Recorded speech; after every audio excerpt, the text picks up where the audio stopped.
사실 습관을 바꾸기가 쉽지 않다는 것을 많은 분들이 알고 계세요. 그죠? 이제 병원에서 뭐 술 드시지 마세요. 아니면 운동 많이 하세요. 뭐 이런 얘기 하는데 아마 머릿속으로 생각을 많이 하실 거예요. 아, 다 알고 있는데 안 되는 거 어떡해? 뭐 이렇게 생각을 하시고요. 그리고 이런 자기 개발에 대한 얘기를 듣거나 아니면 좋은 내용의 책을 읽어도 아, 내가 머리로는 알고 그때뿐이야. 내가 습관이 잘 안 돼, 안 변해 라고 많이들 느끼실 겁니다. 이런 이유는 뇌과학적으로 좀 살펴보면 너무나 당연한 결과인데요. 우리가 의도적인 노력을 들여서 뇌에 습관을 가하게 되면 우리 뇌의 경로도 조금씩 변하게 됩니다. 사실 습관을 바꾸기가 쉽지 않다는 것을 많은 분들이 알고 계세요. 그죠? 이런 이유는 뇌과학적으로 좀 살펴보면 너무나 당연한 결과인데요. 우리 뇌는 크게 보면 두 가지 경로로 이루어지고 있습니다. 이제 다이렉트 패스웨이라는 것이 있는데 이제 본능적이고 이런 감정적인 직관적인 뇌를 의미하는 거고요. 이제 반대로 인다이렉트 패스웨이라고 해서 좀 간접적으로 작용을 하는 뇌인데 이성적인 부분을 담당하게 됩니다. 아무래도 습관적인 뇌의 습관적인 경로는 이제 다이렉트 패스웨이와 좀 관련이 있겠죠. 그래서 내가 어떤 사회적인 경험이나 내가 살아왔던 이런 삶의 가치나 아니면 나의 습관들이 형성되어서 힘을 들이지 않고도 자연스럽게 하는 습관들이 이 다이렉트 패스웨이와 좀 관련이 있어요. 그런데 우리가 어떤 습관을 바꾸려고 하면 이제 의도적인 노력들이 들어가야 되거든요. 뭐 예를 들면 내가 아침에 일찍 6시에 일어나서 운동을 하겠어 라고 생각을 하고 나는 원래 그 시간에 자는 시간인데 내가 일어나서 운동을 하겠어 라고 생각을 하게 되면 이것은 우리가 이성적인 뇌가 관련을 하겠죠. 그런데 아직도 나의 습관은 본능적인 뇌는 계속 그 시간에 자는 것이 너무 에너지가 많이 들지도 않고 편해 이렇게 되는 겁니다. 그러면 이걸 습관을 바꾸려면 의도적인 노력이 계속 들어가야 되거든요. 그래서 처음에는 억지로 일어나서 운동을 하는 한 달 동안의 기간이 필요하고 근데 그 한 달 동안의 기간 동안 우리 뇌가 약간은 변하게 된다는 거죠. 이거를 이제 뇌의 가소성이라고 하는데 우리가 의도적인 노력을 들여서 뇌의 습관을 가하게 되면 우리 뇌의 경로도 조금씩 변하게 됩니다. 근데 이제 연구에 따르면 사람에 따라 습관이 변하는 시간이 조금 다른데 이게 평균적으로 한 66일은 걸린다고 하거든요. 그러니까 여러분께서 어떤 습관을 바꾸려고 하면 적어도 66일 이상은 꾸준하게 의도적인 노력을 들여야 된다는 거죠.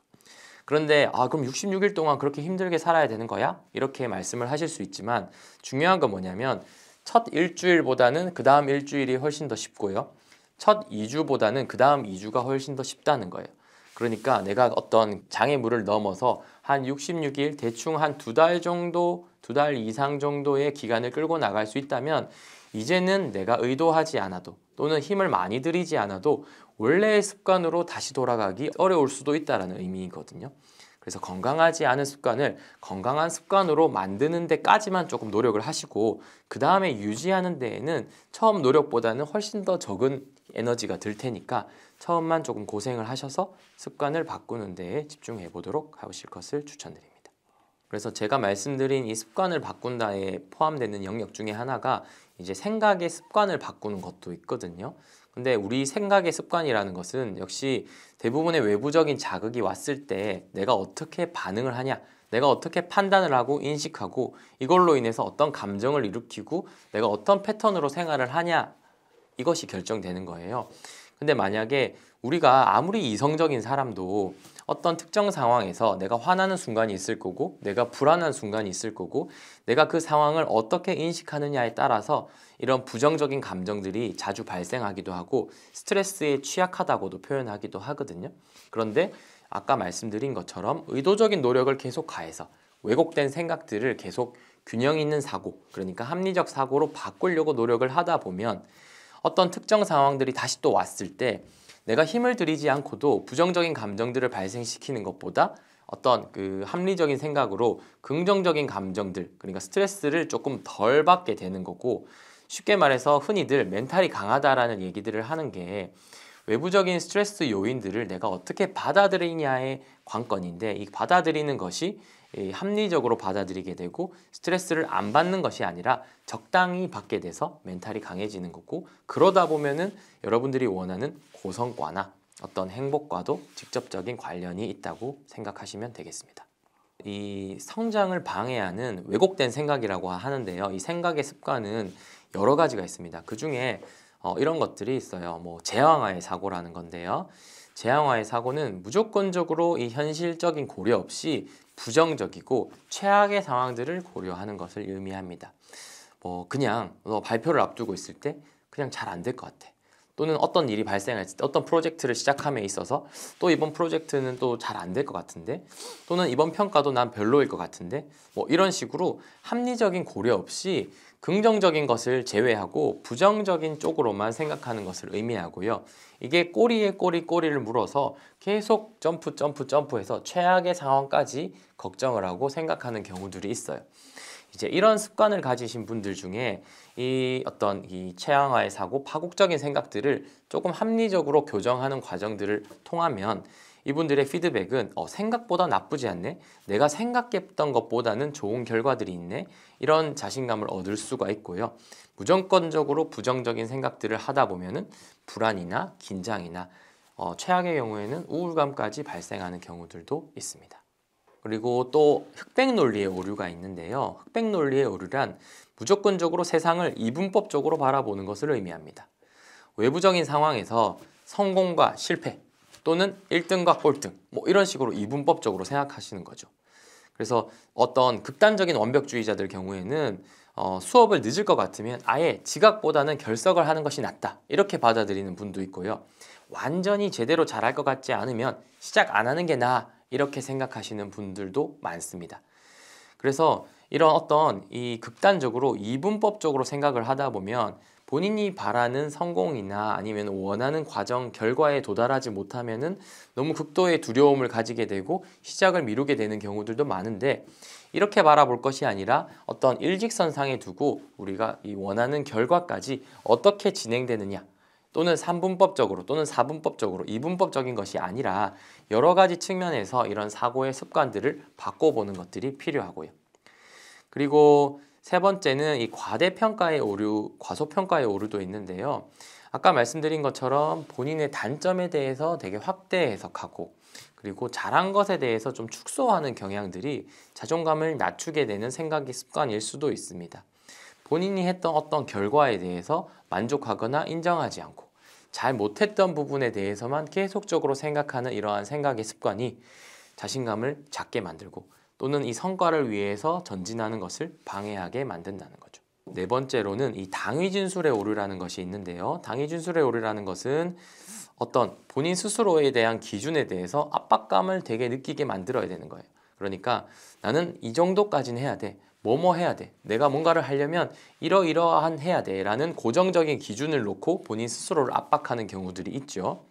내가 마이크를 잡으려면 MC 유재석 씨처럼은 해야 돼, 또는 내가 수학 공부를 하려면 우리 학교 전교 1등처럼 내가 해야 돼, 또는 내가 어떤 프로젝트를 이끌려면 우리 팀장님처럼은 해야 돼, 뭐 이런 어떤 주관적이거나 높은 기준으로 본인 스스로를 압박을 하는 어떤 이런 습관들이 어떻게 보면은 본인 스스로에 대한 부정적인 감정들을 키울 수 있는 왜곡된 생각의 습관이라고 말할 수 있습니다. 이러한 생각의 습관들이 상당히 여러 가지가 있는데, 이러한 습관들이 있다고 해서 여러분들이 뭔가 이상하거나 이성적인 사람이 아니라는 것이 아니고요. 저도 그렇고 모든 분들이 이런 여러 가지 한 가지 또는 두 가지 이상의 왜곡된 생각들을 가질 수가 있거든요. 그러니까 우리가 해야 될 일은 뭐냐면 우리가 가지고 있는 생각의 습관, 좋지 않은 생각의 습관들을 파악하고 이렇게 긍정적인 쪽으로 우리가 성과를 잘 내고 행복한 쪽으로 생각의 습관을 건강하고 균형적인 쪽으로 바꿔 나가다 보면 훨씬 더 나은 결과들을 얻을 수 있다는 것입니다. 자신의 생각의 습관을 파악해보는 가장 좋은 손쉬운 방법은 본인의 습관을 적어보는 거예요. 생각의 습관에 대해서 이 인지행동치료를 라이팅 세라피라고도 하거든요. 왜냐하면 사람들은 생각이 되게 수만 가지가 수초에 되게 빠르게 지나가거든요. 제가 지금 이 카메라 앞에 있는 순간에 여러 가지 생각들을 하게 되는데 제가 제 생각들을 모두 다 캐치하지 못해요. 그렇기 때문에 여러분들이 어떻게 보면 파악해보고 싶은 어떤 상황이 있다면 그 상황에 대한 내 생각을 이렇게 한번 쭉 적어보세요. 그리고 그때 이 생각으로 인한 어떤 감정들이 발생했는지 이제 ABC라고 하는데 이 단계에 맞춰서 생각을 적어보다 보면 내 생각의 패턴들에 대해서 조금 이해하실 수 있을 겁니다. 그래서 감정의 일기를 매일 적어보거나 내가 있었던 오늘 하루에 있었던 일 중에서 나는 이러이러한 팩트에 기반해서 나는 이렇게 감정을 느꼈고 내가 감정을 느낀 이유는 나는 이러이러한 생각을 했기 때문인 것 같아 라는 식으로 조금 적어 보셔도 내가 그냥 생각을 떠오를 때보다 훨씬 더 객관적으로 조금 떨어져서 볼 수 있습니다. 이 생각을 바꾸는 방법이라고 하면 이 인지행동치료, 정신의학에서 얘기하는 인지행동치료를 조금 가지고 와야 되는데요. 이 인지행동치료란 어떤 거냐면 우리가 외부적인 상황을 볼 때 그냥 우리는 이 상황 때문에 어떤 반응이 있다고 생각을 많이들 하시거든요. 실제로 이제 진료실을 찾으시는 분들에게 왜 오셨어요? 여쭤보면 뭐 불안해서요, 뭐 우울해서요, 뭐 공황이 있어서요 이런 얘기들을 말씀을 많이 하십니다. 그래서 조금 더 물어보면 그래서 그게 왜 생겼다고 생각하세요? 라고 물어보면 뭐 우리 직장 상사 때문에요, 또는 우리 집 형편이 이렇게 어려워서요, 또는 경제 사정이 좋지 않아서요, 이렇게 외부적인 상황을 말씀을 많이 하세요. 그런데 모든 상황에서 모든 사람들이 똑같은 반응이 일어나는 것이 아닌 것은 우리가 그 외부적인 상황을 어떻게 생각하고 어떻게 인식하느냐, 결국은 우리의 생각이 중요한 거거든요. 그렇기 때문에 내가 외부적인 상황을 어떤 식으로 인식하느냐, 이 인지행동치료 모델에서는 이를 자동사고라고 하는데 나의 생각의 습관의 패턴들을 먼저 파악하셔야 됩니다. 그래서 나는 대부분 공통적으로 이러이러한 상황에서 이런 생각의 패턴들이 있는 것 같아. 그러면 이 생각의 패턴들이 합리적이냐 아니면 합리적이지 않느냐를 조금 평가해야 되겠죠. 왜곡되어 있냐, 왜곡되어 있지 않느냐. 그럼 만약에 왜곡되어 있다면 이 왜곡된 것들을 하나씩 조금 바꿔봐야 됩니다. 그래서 합리적인 교정들을 해나가는 과정이 이 생각의 습관을 바꿔나가는 과정일 수 있는 거고요. 이렇게 하나씩 바꿔나가는 것들이 쌓이다 보면 적어도 모든 생각을 우리가 바꿀 수는 없겠지만 특정 상황에 대한 우리의 생각은 바꿀 수 있거든요.